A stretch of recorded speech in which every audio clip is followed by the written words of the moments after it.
Hello everyone and welcome back to the Synergy Sanctum. My name is Justin. Thank you so much for stopping by. Here at the Synergy Sanctum, we specialize in all things related to Magic the Gathering, with a specific focus on deck building. So I aim to show you very quick deck techs that'll show you all of the cards in the deck and how they work together to ultimately achieve the goals of that deck. If you're not already, please like, share, and subscribe to our channel. We really appreciate that. And we also have a sister channel now, so head on over to Commander Coliseum and check out their content as well. And for today's deck tech, we have another Ninja Turtles spoiler with Heroes in a Half Shell, a 5-color commander deck running all of the Ninja Turtle spoilers that have occurred thus far. There's probably going to be a ton more to make this deck even better, but we made it pretty competitive with what exists today that's been spoiled. So Heroes in a Half Shell is a 5-color commander. It has Vigilance, Menace, Trample, and Haste, really broken. And then whenever one or more mutants, ninjas, and or turtles you control deal combat damage to a player, you get to put a counter on each of those creatures and you get to draw a card. So a draw engine on a commander, and it is on theme with Ninja Turtles, so we are running all of the good mutants, ninjas, and turtles that we could find in 5 colors. Current TCG market value, this is with pre-sale prices, is around $233 to $264. I personally think these mutant and ninja cards that are in here are going to blow up in value once the set releases. You might want to grab them now. And then the land count is 36, with 24 of those being basics between the 5 colors and 12 of those being non-basics. So, getting into the deck today, we are going to start with all of our Teenage Mutant Ninja Turtles. So the ones that have been spoiled thus far, I think Heroes in a Half Shell is really good because it has the draw engine on it, but something like Leonardo the Balance is really solid as well. So he cares about anytime a token enters, he puts counters on creatures once a turn, and then you can sink 5 mana into it to give all creatures Menace, Trample, and Lifelink for the turn. It's pretty powerful. And then we're running Raphael the Muscle as well. You double all the damage that creatures with counters on them would deal, and he makes a mutagen token when he enters. Michelangelo the Heart has Trample, and then at the beginning of your second main phase, if you attacked, you get to put a counter on a creature and create a food token. Donatello the Brains is saying anytime you make tokens, you make an additional mutagen token, so he's like a Chatterfane for mutagen tokens. Splinter the Mentor, whenever a creature leaves, you're creating a mutagen token. And then Turtles Forever is letting you tutor for 4 of them, 4 legendary creatures, and put them into your hand. Oh no, an opponent chooses 2, and then you get to put the 2 into your hand. Donatello Rad Scientist has Vigilance, and when it enters, you get to tap up to 3 creatures, and they get stun counters, really powerful there. Raphael Tag Team Tough is getting you additional combats if he does damage. Michelangelo on the Scene cares about how many lands you have, and he gets counters on him for each one you control. And then when he dies, you get to bring him back. Donnie and April Adorkable Duo has an Enter the Battlefield effect to draw or recur something. And then Leonardo Worldly Warrior has Double Strike, but he costs 1 less for each creature you control, so you can potentially play him for a single white.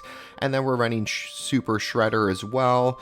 Anytime a permanent leaves the battlefield, he gets a counter and he has Menace. So really, really strong spoilers thus far, and all of them synergize really well with Heroes in a Half Shell. And then we've got a decent amount of +1 counter value as well, because the commander's doing this as well as so many of the other turtles. So Rhythm of the Wild lets them enter with a counter or with haste. Branching Evolution, anytime you're putting one on there, it doubles. Hardened Scales, anytime you're putting one on, you get to put an additional one. Marcus Mutant Mayor, so our first mutant outside of the Ninja Turtles. When a creature you control deals combat damage with a player, you get to draw if it already has a counter, otherwise it gets a counter. Genova Ancient Calamity is an alien that says at the beginning of combat on your turn, you get to put a number of counters equal to her power on up to 1 other creature, and then that creature becomes a mutant, which is really strong. And then when a mutant dies, you get to draw cards equal to its power, so she is a really big draw engine here. Jason Bright Glowing Prophet, another mutant from the Fallout set. Whenever a zombie or mutant you control dies, if its power was different from its base power, draw a card, which it will be because you're doing all this counter stuff. And then Agent Frank Horrigan, another mutant. He is indestructible as long as he's attacked, and then when he enters the battlefield, you get to proliferate twice, or when he attacks too. So you're going to just be putting so many counters on all these Ninja Turtles to ensure that you win. And then decent amount of good stuff in the deck, so some other ninjas and mutants and turtles that are going to have good value. So we couldn't run a ninja deck without Yuriko the Tiger Shadow. Anytime a ninja is dealing combat damage, you're revealing the top card, and each opponent's losing life equal to that card's mana value. Super broken here. Propaganda's protecting us from the crackback. We've got Tycho the Patient Avalanche from the Jumpstart set. He is a turtle ninja. He enters tapped, but whenever another creature you control leaves, if it didn't die, you scry one and put a counter on it. And then when he attacks, you can pay blue or black. And when you do, a target attacking creature can't be blocked this turn. So really powerful and synergizing well with wanting to connect for damage. We got Mutational Advantage, which gives permanents with counters on them, hexproof and indestructible, and it lets you proliferate. Satoru Umezawa says that when you activate a ninjutsu ability, look at the top 3 cards of your library. You get to put one in your hand, the rest on the bottom. And he gives every creature in your hand ninjutsu for 4, so that's pretty strong.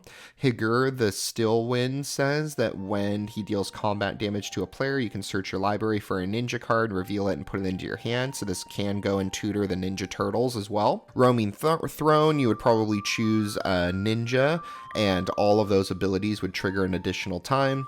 Ghostly Prison is another pillow fort to protect us. Heroic Intervention to protect our board. We've got Silver Fur Master as well. He's making ninjutsu abilities cost 1 less. And then Prosperous Thief, when he connects, you're going to create a treasure token. Or when any ninja connects, you're going to create a treasure token.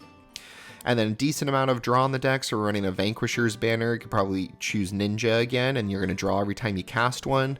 Ninja of the Deep Hours is letting you draw when he does combat damage. Raphael's Technique, another spoiler from the Ninja Turtle set, is letting you wheel and draw 7 cards. Kindred Discovery is letting you draw anytime a ninja comes in or attacks. Biden Athasa is letting you draw when they connect for damage. Inspiring Call, they're probably all going to have counters on them, so you're going to draw for every one that does, and then they get indestructible. Ingenious Infiltrator says that when a ninja you control deals combat damage to a player, you draw. And then Fallen Shinobi, when he deals combat damage to a player, that player exiles the top 2 cards of their library.